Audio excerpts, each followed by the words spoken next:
I'm an ESL literacy instructor who works with Phase 1 learners. Most of my learners come from pre-literate societies and mostly come from a farming background. Most of them are from small villages or small farms. Just because they come from a pre-literate background does not mean they haven't been learning their entire lives. However, their style of learning may be different from our style of learning. Most of our learners learned through very practical tasks and learned through doing and through talking. So most of the learners in my program tend to have a very oral and very kinesthetic learning style.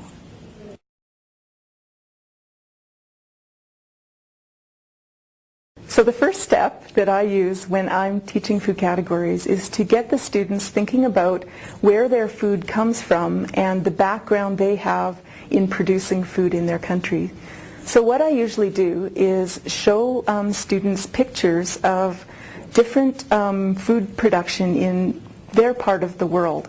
So I may show a picture, for example, of a farmer cutting grain, or I may show a picture of somebody milking a cow.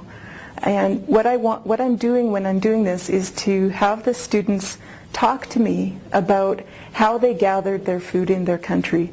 And when I start to do this, what I get them to do is to show me the motion of how that was done. What I'm doing here is establishing a few motions for each of the categories that I'd like to teach.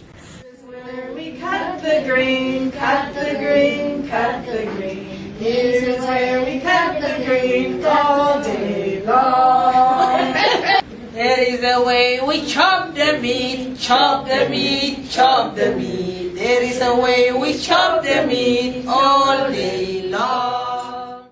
There is a way we milk the cow, milk the cow, milk the cow. There is a way we milk the cow all day long. There is a way we pick the vegetables, pick the vegetables, pick the vegetables. There is a way we pick the vegetables all day long.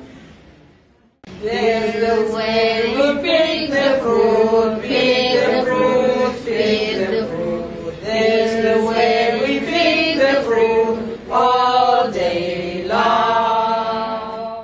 The second step in this process is to establish a mock farm in the classroom. So what we do is different tables in the classroom become different parts of a farm. So one table might be the fruit picking station. And what we would do is move the students to that table and talk about fruit. So we might do that with a chant like, here is where we pick the fruit, pick the fruit, pick the fruit. Here is where we pick the fruit all day long. Then we might move to another table and establish where we're growing our grain or where we're picking our grain.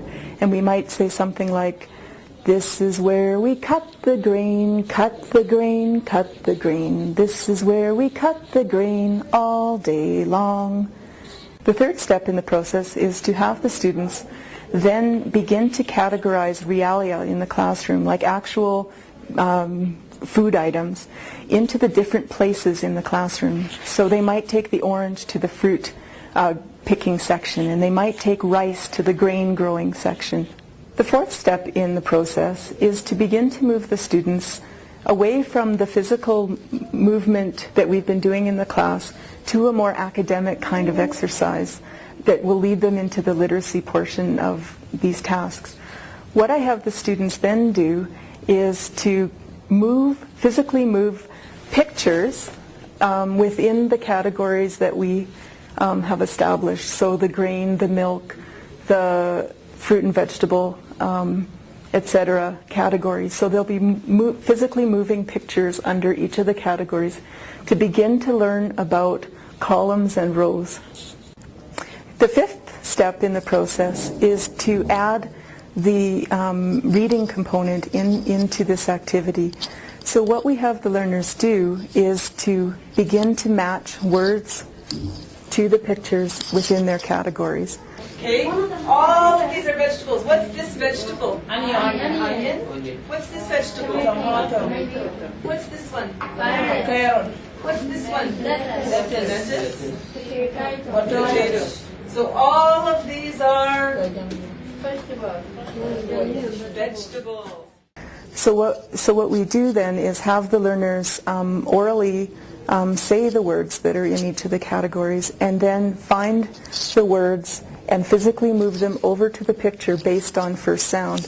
So for example, if they are looking at the word lettuce, to then go to the words on this side and physically move the word lettuce into the category. We do this for the words, and then we put the larger category words as well on the category pictures. So for example, in this category I might move the word vegetables over to this category.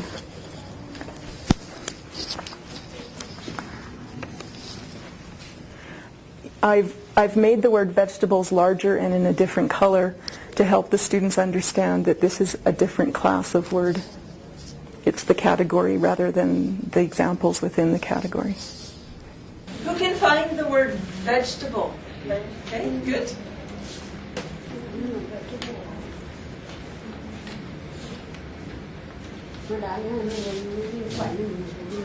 Yeah.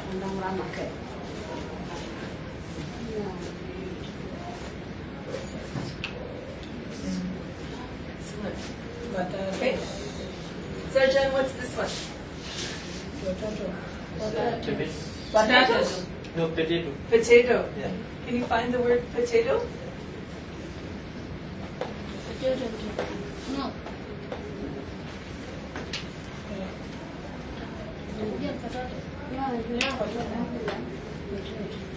Lettuce. What's this one? Lettuce. Can you find lettuce? The right side here, down. Yeah. Yeah. Yeah. This one, yeah. Lettuce. Carrot. Find the carrots.